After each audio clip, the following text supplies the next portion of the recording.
lagi di channel YouTube aku, Agustina Ridesi Permata. Nah, di video kali ini aku mau coba jawab pertanyaan dari teman-teman semuanya yang sudah nanya di Instastory aku. Jadi, tonton videonya dari awal sampai akhir ya teman-teman, jangan sampai kelewatan. Oh iya teman-teman, sebelumnya aku mau ngasih tahu informasi ini nih, semoga bermanfaat ya. Aku mau rekomendasikan dua platform terbaik teman-teman untuk kalian yang mau belajar soal-soal CPNS. Yang pertama yaitu Ayo CPNS dan yang kedua adalah Jadi CPNS. Tutorial daftarnya kan ada di Instagram aku nih teman-teman. Tapi kalau link daftar untuk Ayo CPNS ataupun Jadi CPNS, kalian juga bisa lihat di kolom deskripsi video ini ya.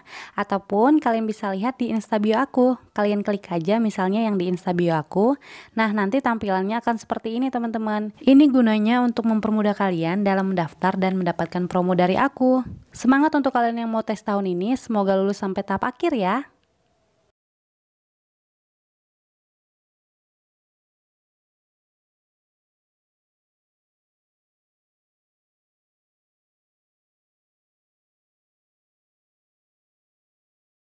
Nah, untuk mempersingkat waktu, di sini ada pertanyaan di bagian sini.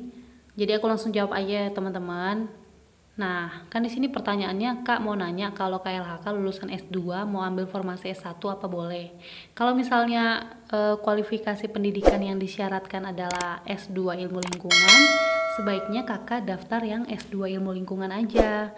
Tapi kalau misalnya kualifikasi pendidikannya itu yang S1 Pendidikan, baru boleh ngambil yang S1 Pendidikan.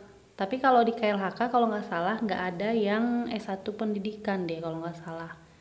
Nah, jadi sebaiknya kalau emang lulusan S2 daftar yang lulusan S2 aja. Tapi ada sih teman aku yang dia udah S2 juga, tapi dia ngambil yang S1-nya gitu. Tapi tetap harus sesuai kualifikasi pendidikan S1-nya dengan yang disyaratkan di pengumuman KLHK-nya gitu teman-teman. Nah, kemudian yang selanjutnya, registrasi dulu apa lihat info lowongan dulu? Sebaiknya nih teman-teman, hal yang paling utama kalian lihat adalah informasi lowongan dulu. Kenapa?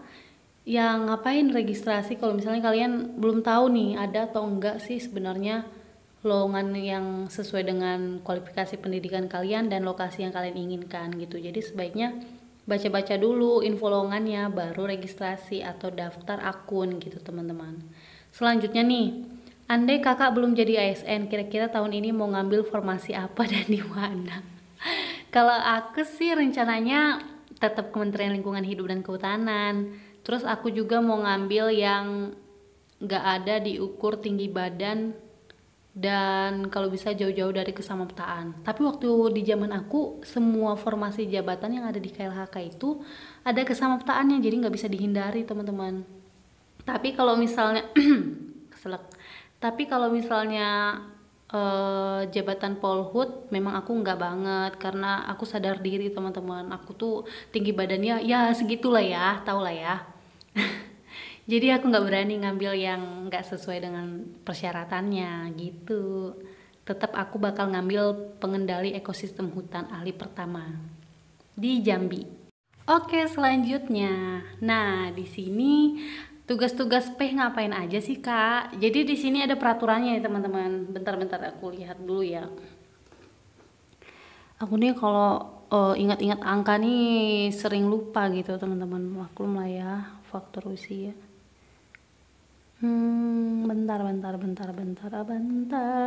Bentar. Mana sih? Di mana? Oh iya, maaf teman-teman, tadi aku hampir lupa karena itu peraturan baru teman-teman. Nah, jadi kalau tugas-tugas P itu banyak ya teman-teman sesuai dengan peraturannya. Kalau di peraturan baru itu kurang lebih mirip sih dengan peraturan sebelumnya. Jadi peraturan barunya itu yaitu Permenpan RB nomor 74 tahun 2020 tentang jabatan fungsional pengendali ekosistem hutan gitu teman-teman. Kalau lulusan sarjana kehutanan itu biasanya yang P ahli pertama. Itu tugasnya beda dengan P yang terampil gitu teman-teman untuk lulusan D3 ataupun P pemulanya. Jadi itu tergantung tugas-tugasnya itu tergantung dari lulusan apa gitu awalnya dia masuk ke ASN itu atau CPNS itu. Jadi ini cocok juga untuk teman-teman yang ngambil jabatan pengendali ekosistem hutan. Dibaca ya teman-teman, kira-kira apa sih tugas-tugasnya, oke? Nah, pertanyaan berikutnya, aku tinggal di Jawa, milih formasi di Sumatera. Berarti tesnya di Sumatera juga ya, Kak? Ini sebenarnya gimana ya? Bisa iya, bisa enggak. Jadi itu tergantung dengan persyaratannya, teman-teman. Misalnya nih ya, kayak aku domisilinya di mana namanya, di Sumatera Utara. Tapi aku ngambil di Jambi, KTP ku kan Sumatera Utara. Nah, aku ngambilnya di kementerian yang penempatannya di Jambi. Ternyata kementerian itu mensyaratkan hanya ada 7 lokasi ujian yang menyebar di seluruh Indonesia. Jadi kita harus mengikuti kira-kira di mana sih yang paling dekat dengan kita tesnya gitu. Nah, kalau ngambil yang pemerintah daerah, biasanya sih di daerah itu, di pemerintah daerah itu aja. Di lokasi daerah itu aja maksudnya. Tapi kalau misalnya kalian ngambilnya yang kementerian, biasanya kementerian itu menyediakan berapa lokasi tes ujian gitu teman-teman. Kadang nggak bisa di semua lokasi, jadi harus tetap dibaca. Boleh nggak sih ujiannya itu di Jawa kalau misalnya kalian tinggal di Jawa gitu. Harus dibaca dulu ya teman-teman. Pertanyaan selanjutnya, Kak, di KTP ada titel, itu tetap ditulis nggak saat daftar? Nah, terus di sini ada pertanyaan lagi, apa jadi kendala ke depannya karena di ijazah nggak pakai? Nah, kalau di ijazah nggak pakai ini harus tahu dulu ijazahnya ijazah apa, Kak. Kalau misalnya Kakak mau daftar yang ijazah sarjana, seharusnya kan ada ininya ya, ada gelarnya gitu. Apa maksud Kakak ijazah yang SLTA ya, Kak? Kalau misalnya Kakak mau daftar yang SLTA, KTP-nya sebaiknya diubah aja, Kak, ke apa namanya, ke Dinas Kependudukan dan Catatan Sipil supaya nggak ada gelarnya gitu, Kak. Kalau ijazah kan sudah susah nih ngurusnya supaya ada gelarnya. Nah, kalau di buku petunjuknya itu kan nama yang diisi itu nama sesuai ijazah tanpa gelar. Terus nanti di depan dan di belakangnya itu diisi gitu. Kalau misalnya ada gelarnya. Nah, kalau kakak nggak ada gelar, berarti diisinya dengan tanda titik aja ya kan, Kak, sesuai dengan peraturannya. Tapi yang kakak tanyakan kan, apakah jadi masalah nih ke depannya kalau di KTP ada titel, sedangkan di ijazah nggak ada. Tapi kalau untuk gelar ini kayaknya nggak terlalu fatal sih, Kak. Yang penting nama kakak sama dengan yang ada di ijazahnya gitu. Coba aja kalau misalnya supaya nggak panik, ya kakak bagusin aja gitu KTP-nya ke Dinas Kependudukan dan Catatan Sipil. Tapi kalau misalnya nggak sempet, ya udah kakak isi aja, karena ini kan cuman masalah titel aja gitu ya, Kak. Pertanyaan berikutnya, Kak, itu lampiran 9 KLHK di bagian mata minus berapa tuh yang dimaksud? Jadi Kak, untuk surat pernyataan di lampiran 9 ini kan tujuannya untuk pelamar jabatan polisi kehutanan, Kak. Di mana surat pernyataan ini menyatakan bahwa misalnya kakak daftar di Polhut nih. Jadi ini kan tinggi badannya berapa cm itu diisi. Terus yang kedua tidak buta warna, tidak berkacamata atau minus atau plus, dan tidak cacat badan. Terus yang ketiga tidak pernah mengalami patah tulang. Jadi bukan berarti minusnya berapa, bukan gitu, Kak. Ini artinya kalau misalnya kakak daftar di jabatan Polhut, kakak nggak boleh minus gitu, bukan ditanya minusnya berapa. Kayak gitu ya, Kak. Pertanyaan selanjutnya, di KLHK itu ada jabatan analisis konservasi kawasan. Ini maksudnya analis ya teman-teman. Analis konservasi kawasan itu jabatan apa ya, Mbak? Belum pernah dengar soalnya. Jadi kalau analis itu kan orang yang menganalisis. Terus kalau konservasi itu kan adalah bersifat perlindungan atau pelestarian.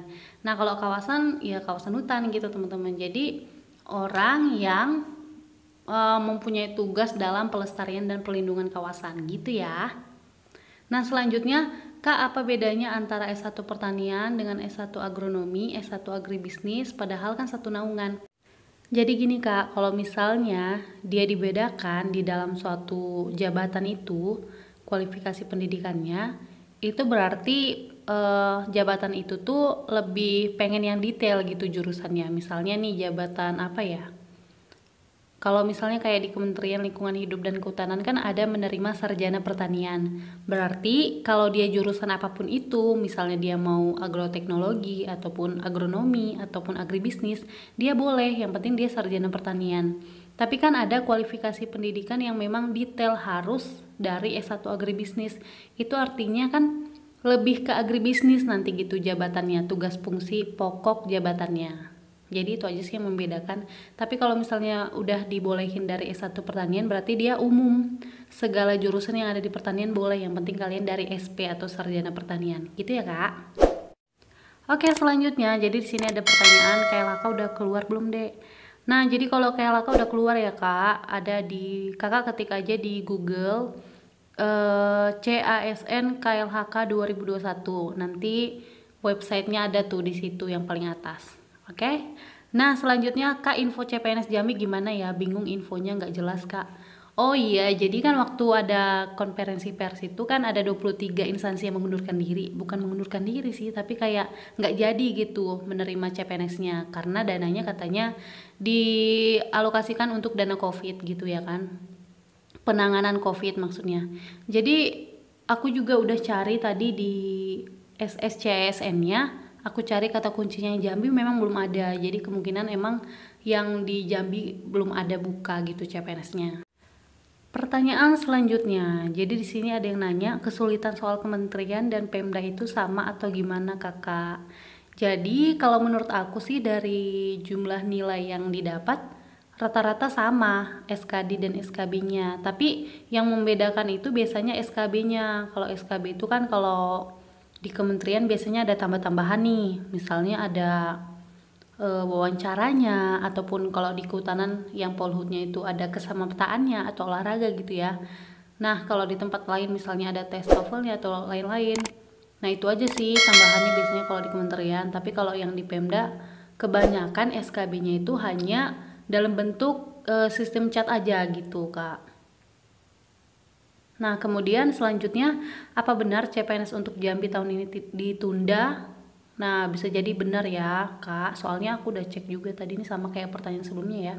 Aku udah cek di SSCSN untuk Jambi belum ada tertera di sini.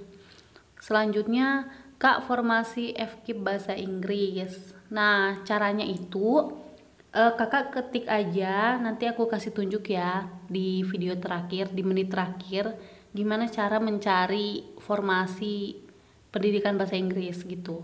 Oke? Jadi simak terus videonya sampai akhir ya. Selanjutnya ini teman aku nih. Jadi dia nanya, ada jurusan kakak nggak kebaca wek.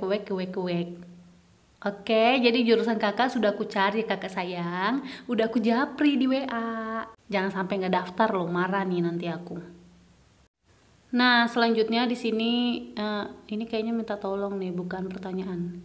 Kak, bantu cari jurusan saya, Kak, administrasi bisnis, belum jumpa-jumpa kakak. Terus yang di bawahnya S1 psikologi, bolehkah ikut tes polhut, Kak? Terus selanjutnya yang di bawah formasi KLHK dong, Kak. Oke, nanti aku tunjukin di menit terakhir, aku kasih tahu gimana cara mencari jurusannya, oke? Selanjutnya pertanyaan yang di sebelah kanan atas, untuk upload foto bisa gunakan foto waktu kita skripsi nggak, Kak? Waktu masih pakai jas. Yang penting berlatar belakang merah dan muka kalian belum berubah, teman-teman. Oke? Aku juga soalnya gitu. Soalnya kan yang dipersyaratkan itu adalah yang diwajibkan itu adalah foto terbaru. Tapi kalau misalnya kita belum berubah, misalnya kita tambah gendut sekali atau kita misalnya tambah kurus banget gitu, itu harus pakai foto baru. Tapi kalau misalnya mukanya masih sama-sama aja ya nggak apa-apa sih, yang penting dia masih jelas dan berlatar belakang merah.